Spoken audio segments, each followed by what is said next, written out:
Welcome to another edition of the Dementia Care Partner Talk Show. Now, here's dementia care expert Teepa Snow and your host, Greg Phelps.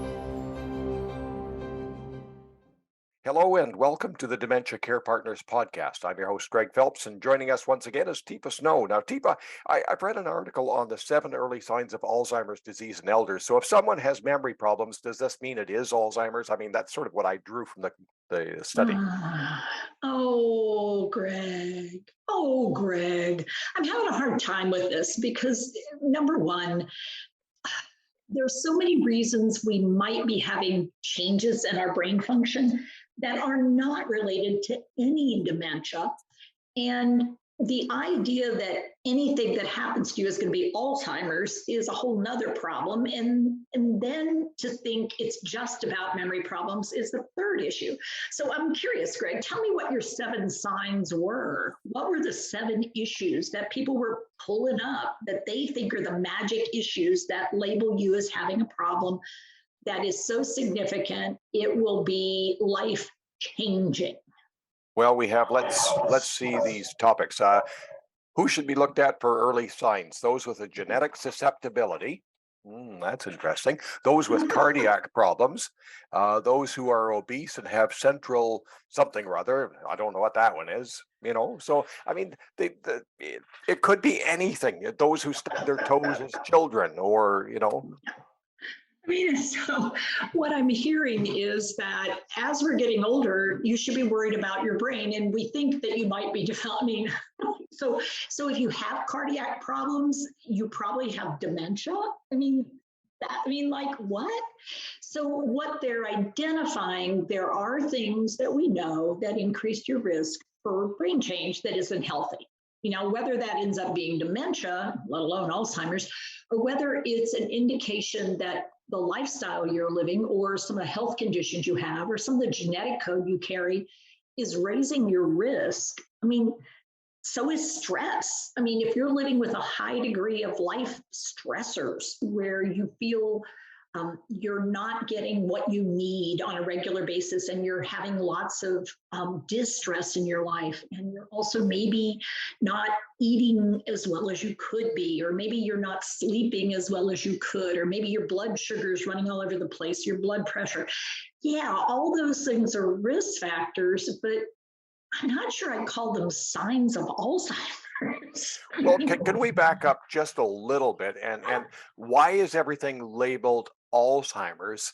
When is that because they were first in the game? I don't mean it to sound that casual, but everybody says that word generically, and I think we have to bust that stereotype sometimes. We do, because actually the idea that people's abilities change over time has been around a long time.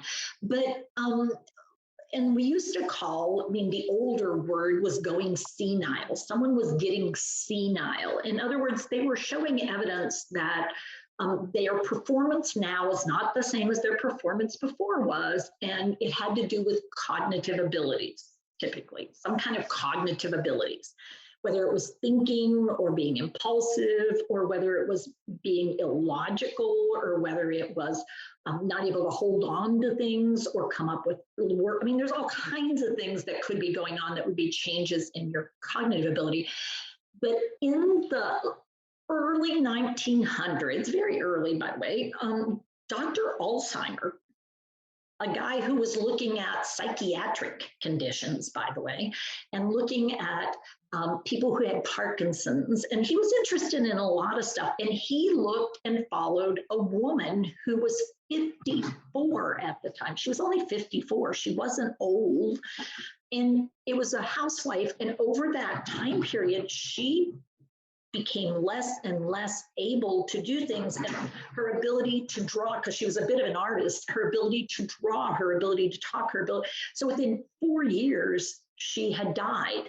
And he looked at her brain in this psychiatric setting, and he found, oh, look, neurofibrillary tangles, tangled up bits, a shrunken brain, and plaque formations. So that became Dr. Alzheimer's disease, because he was the first one to see it under a microscope, and you could see this under a microscope. So he looked at her brain after she died, and then ta-da, Alzheimer's disease.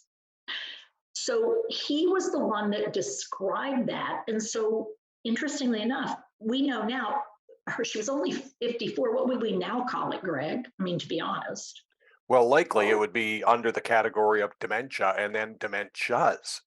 Yeah, and young onset. I mean, because we would, it's the thing. Yeah, Wow, really she young was onset. young when she got it. So it's not even the standard thing that we look at with Alzheimer's now. So that idea that we had brain changes, and he looked at it after her death and said, and these are the two things I see that are abnormal, and her brain shrank down, and so therefore we will call it Alzheimer's.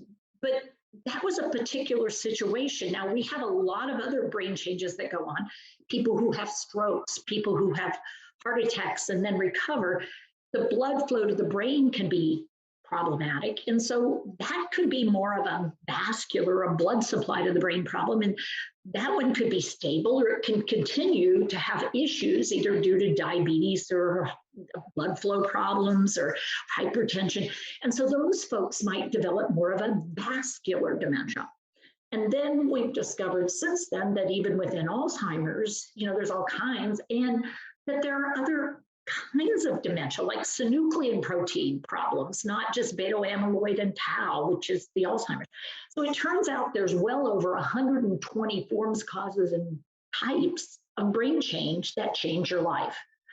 But a lot of changes that they're talking about doesn't necessarily mean your brain is going to change. I mean, you could have hypertension and not end up with dementia, let alone Alzheimer's.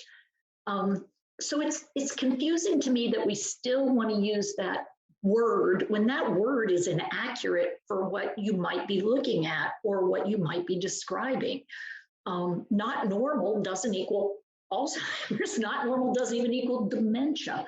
So we've got to do better at helping people get smarter about what is happening and what you could do about it and what you can't necessarily fix about it, but what you could choose to optimize your life with.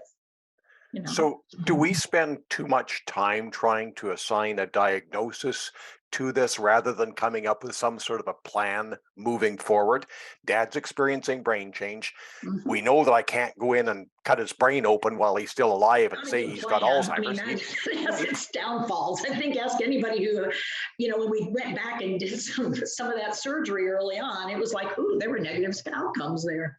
Yeah, I think I wouldn't say we want to know what's happening, and we want to know what the person is challenged by and what they're still able to do, so we can match a plan of care and support that goes with where they're at.